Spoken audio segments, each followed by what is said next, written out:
Okay, so I meant to do a video on this one, but let's talk about Kim Penders for a second. So back in the early 90s, Sonic's popularity was taking off and he was appearing in every single form of media.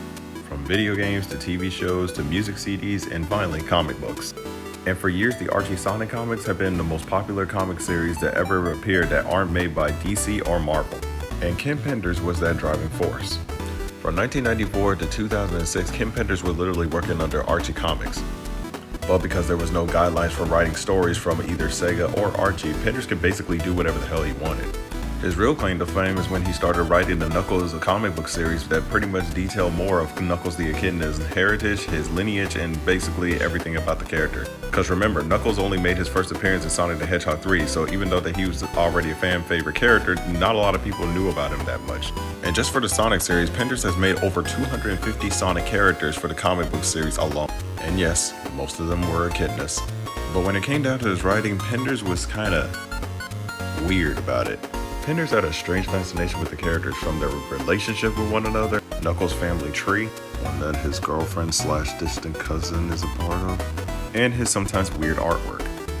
In 2008 though, 2 years after Penders left Archie, Sega decided to work with BioWare in order to make their first ever Sonic RPG game, Sonic Chronicles: The Dark Brotherhood, with the story heavily borrowed from the Dark Legion storyline from the Knuckles comics.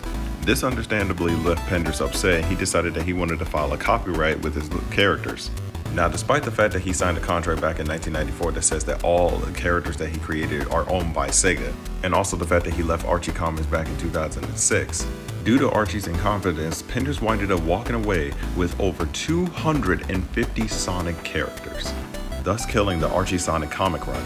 And by the time he was ready to sue Sega and EA for Sonic Chronicles in 2011, the case was thrown out and Penders didn't get anything out of it.